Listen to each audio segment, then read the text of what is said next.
Hello and welcome to Chook, the podcast. I'm Jane Cowan.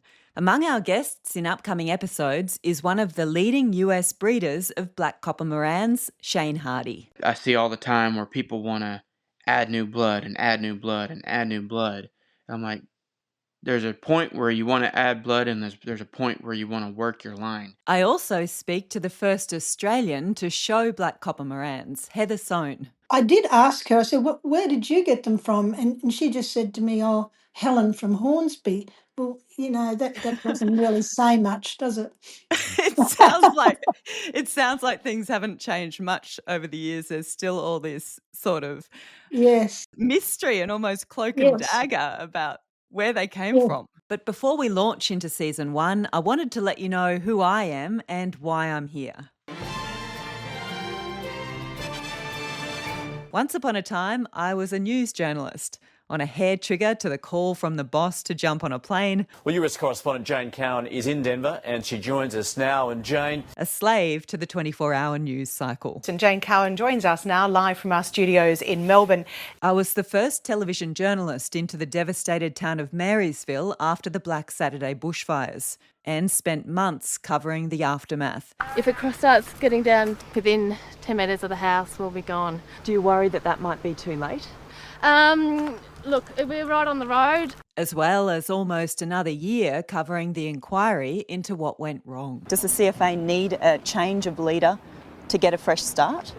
Well, again, I've made my views clear. I spent 6 years living in the United States, where I covered politics, gun culture. Why do you need an AR-15? I don't need one. But, you don't need the ability to have freedom of the press, do you? And so many shootings. Beneath this sense of loss is a creeping feeling of anger at the shooter. How could he have turned a place as safe and normal as a movie theatre into the scene of so much horror?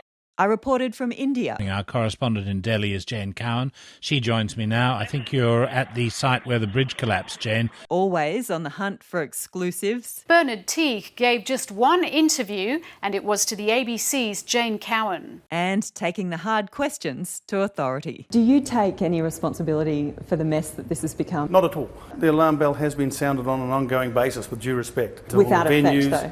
I beg your pardon? Without effect. Well, you can lead a horse to water, you can't make it drink it. But life has a way of surprising you, am I right? Eventually, I signed off for the last time and moved to Ohio. During my year in the Midwest, the rural way of life really got under my skin.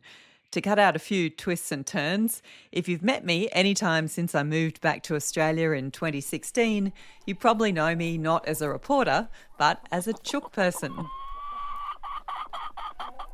These days, I breed heritage chickens and spend every waking moment either caring for chickens, thinking about chickens, researching chickens, photographing chickens, talking about chickens, sorry family, or writing about chickens.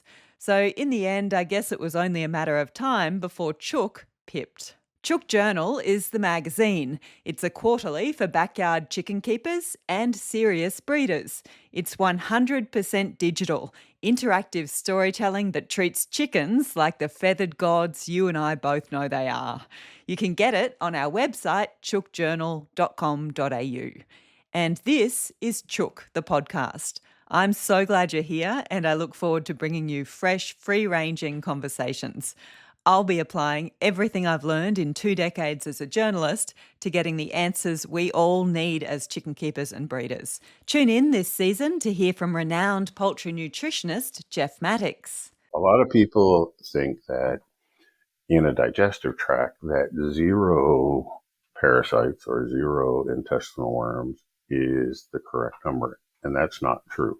Okay, and this is shocking for a lot of people. Egg judge Peter Tisdale. People are so intent on free range now, but the real truth of it is there's not too many Garden of Edens out there that I've seen with free range chicken running around or people in their backyard to try and get the right blend of what the nutrition is to get the perfect egg. Australian black and blue copper Morans breeder Fiona Barker. What egg colour are most of your eggs, would you say, on the... I hate to be this person who asks you to put a number on the colour because...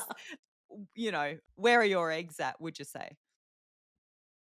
Pretty consistently at a 5 to 6.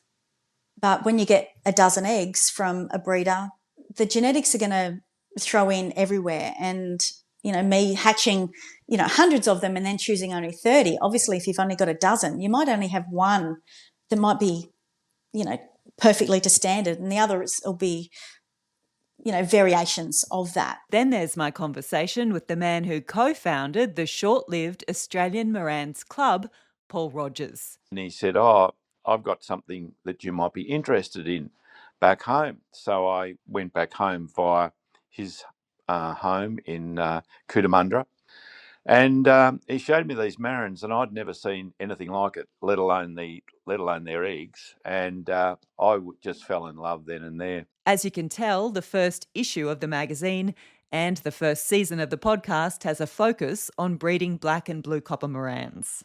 Remember to like, follow or subscribe to find out when new episodes drop. We're on Facebook, Instagram and YouTube as Chook Journal.